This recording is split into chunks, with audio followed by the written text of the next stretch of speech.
ವೀಕ್ಷಕರಿಗೆ ನಮಸ್ಕಾರ. ನನ್ನ ಚಾನಲ್ ಇವಾಗ 16,000 ಜನ ಸಬ್ಸ್ಕ್ರೈಬರ್ಸ್ ಆಗಿದ್ದಾರೆ.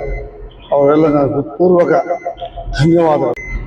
ನಮ್ಮ ಪರಿಸ್ಥಿತಿ ಹೇಗಿದೆ ಅಂದರೆ ನೋಡಿದ್ರಲ್ಲ, ಈ ಉರಿ ಬಿಸಿಲು ಭಯಂಕರವಾಗಿದೆ, ಜಾಸ್ತಿ ಆಗಿದೆ.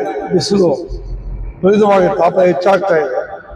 ಹಲವು ಕಡೆ ಆಂಧ್ರ ಪ್ರದೇಶ, ತಮಿಳುನಾಡು ಇಂಥ ಕಡೆ ಇವಾಗ 40, 42, 45 ಹೋಗ್ತಾ ಇದೆ. ಇದು ಶಾಸ್ತ್ರಜ್ಞರು ಹೇಳಿದ್ದಾರೆ. ನಾನು ಒಂದು ಯೂಟ್ಯೂಬ್ ಚಾನಲಲ್ಲಿ ನಾನು ನೋಡಿದೆ. ಬೆಳಗ್ಗೆ ಸುಮಾರು 150 ವರ್ಷದ ಹಿಂದೆ ಈ ಥರ ಮುಳುಬಿಸಿಲು ಬಂದು ನದಿಗಳು, ಕೆರೆಗಳು ಮತ್ತು ಹೋಗಿ ಬೆಳೆಗಳಿಲ್ಲದೆ ಬರ ಪರಿಸ್ಥಿತಿ ಬಂದಿದೆ. ಅದನ್ನ ಒಂದು ನಾಮಕರಣ ಮಾಡಿದ್ದಾರೆ ಅವರು, ನಮ್ಮ ಶಾಸ್ತ್ರಜ್ಞರು, ಎಲಿಫೇನ್ ಅಂತ. ಆ ಎಲಿಫೇನ್ ಮತ್ತೆ ರಿಪೀಟ್ ಆಗ್ತಾ ಇದೆ. ಇವಾಗ ಮೇ ಮಾಸ, ಇಲ್ಲಿ ಅಗ್ನಿ ನಕ್ಷತ್ರ ಹುಟ್ಟಿದೆ, ಕರ್ತರಿ ಅಂತ ಹೇಳ್ತಾರೆ. ಇದರಲ್ಲಿ ಇನ್ನೂ ಬಿಸಿಲು ತಾಪಮಾನ ಜಾಸ್ತಿ ಆಗುತ್ತದೆ. ದಯವಿಟ್ಟು ಎಲ್ಲರೂ ನಿಮ್ಮ ಸುರಕ್ಷಿತವಾದ ಎಲ್ಲ ಇದನ್ನು ನೀವು ಪಾಲಿಸಬೇಕು. ನೀರು ಕುಡಿಯೋದಾಗಲಿ, ಮಜ್ಜಿಗೆ ಕುಡಿಯೋದಾಗಲಿ, ಒಂದು ಗಂಟೆಗೂ ನೀರು ನೀವು ಕುಡಿತಾ ಇರಬೇಕು. ತಂಪಾದ ಪಾನೀಯಗಳು, ಫಲಗಳು ತಿನ್ನಬೇಕು. ಭಗವಂತ ಏನು ನಮ್ಗೆ ನೀಡ್ತಾನೋ ಅದನ್ನು ನಾವು ತಂಪು ಪದಾರ್ಥಗಳನ್ನು ತಗೋಬೇಕು. ಇಲ್ಲಿ ನಾನು ನಿಮಗೆ ಇಚ್ಛಿಸ್ಬೋದೇನೆಂದರೆ, ಚಾತುರ್ವರ್ಣದವರು ನಮಗೆ ಭಗವಂತ ಆ ಗಾಯತ್ರಿಯ ಒಂದು ಆಶೀರ್ವಾದವನ್ನು ನೀಡಿರುತ್ತಾರೆ. ಹೇಗೆ ನಾವು ಈ ಒಂದು ಲೋಕ ರಕ್ಷಣೆ ಮಾಡಬೇಕು, ಲೋಕ ರಕ್ಷಣೆ ಮಾಡಬೇಕಾದ್ರೆ ನಮ್ಮ ಕೈಯಲ್ಲಿದೆ. ಜನಿವಾರವನ್ನು ಕತ್ತರಿಸೋದು, ಬಿಸಾಕೋದು ಒಂದು ಕ್ಷಣ ಮಾತ್ರ ಮಾಡ್ಬೋದು.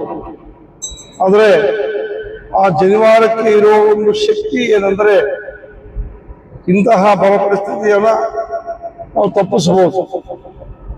ಏಕೆಂದರೆ ಸೂರ್ಯನ ತಾಪಮಾನವನ್ನು ಕಡಿಮೆ ಮಾಡಬೇಕಾದ್ರೆ ಪ್ರತಿಯೊಬ್ಬರು, ಬ್ರಾಹ್ಮಣರು, ಕ್ಷತ್ರಿಯರು, ವೈಶ್ಯರು, ಪ್ರತಿಯೊಬ್ಬರು ಸಹ ಏನು ಜನಿವಾರಧಾರಿಗಳಿದ್ದಾರೋ ಅವರಿಗೆ ಕೊಟ್ಟಿರುವಂತಹ ಅಧಿಕಾರವನ್ನು ಅವರು ಉಪಯೋಗಿಸಿಕೊಳ್ಳಬೇಕು.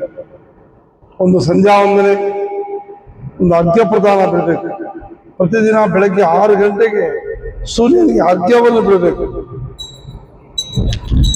ನೀವು ಕೊಡುವ ಅರ್ಘ್ಯದಿಂದ ಭಗವಂತ ಈ ತಾಪವು ಕಡಿಮೆ ಆಗುತ್ತದೆ, ಭಗವಂತ ಶಾಂತಚಿತ್ತನಾಗ್ತಾನೆ. ಆದ್ದರಿಂದ ಪ್ರತಿಯೊಬ್ಬರು ನಮ್ಮ ಬ್ರಾಹ್ಮಣ ಸಮುದಾಯ ಆಗಲಿ, ಕ್ಷತ್ರಿಯ ವೈಶ್ಯರಾಗಲಿ, ಯಾವ ವರ್ಣದವರಾಗಲಿ ಬೆಳಗ್ಗೆ ಎದ್ದು ಸ್ನಾನ ಮಾಡಿ ಅವರು ಒಂದು ನೀರು ತಗೊಂಡು ಭಗವಂತನಿಗೆ 3 ಸಲ ಅರ್ಪಿಸಿದ್ರೆ ಸಾಕು. ಸೂರ್ಯನಿಗೆ ಅರ್ಪಿತ ಶಾಂತಚಿತ್ತನಾಗ್ತಾನೆ. ಆದ್ದರಿಂದ ದಯವಿಟ್ಟು ನಾಳೆಯಿಂದ ಪ್ರತಿಯೊಬ್ಬರು ಬೆಳಗ್ಗೆ 6 ಗಂಟೆಗೆ ಭಗವಂತ ಸೂರ್ಯೋದಯ ಆಗೋ ಸಮಯದಲ್ಲಿ ಈ ಅರ್ಘ್ಯವನ್ನು ಮಾಡಲು ಎಲ್ಲರನ್ನು ನಾನು ಪ್ರಾರ್ಥಿಸ್ತಾ ಇದ್ದೀನಿ. ಯಾಕಂದ್ರೆ ಲೋಕ ಸಂರಕ್ಷಣಾ ಬಾಧ್ಯತೆ ನಮ್ಮ ಮೇಲೆ ಇದೆ. ಯಾರೇ ಏನೇ ಮಾಡಲಿ, ಏನೇ ಕೆಡುಕು ಮಾಡಲಿ, ಲೋಕ ಸಮಸ್ತ ಸುಖಿನೋ ಭವಂತು ಅಂತ ನಾವು ಪ್ರತಿಯೊಬ್ಬರ ಕ್ಷೇಮವನ್ನು ನಾವು ಬಯಸಬೇಕು. ಯಾಕಂದ್ರೆ ಬ್ರಾಹ್ಮಣ ಪೌರೋಹಿತ್ಯವನ್ನು ಮಾಡುತ್ತಾ ಪೂರ್ವಹಿತವನ್ನು ಬಯಸುವವನು ಬ್ರಾಹ್ಮಣ. ಪೂರ್ವಹಿತವನ್ನು ಬಯಸಿ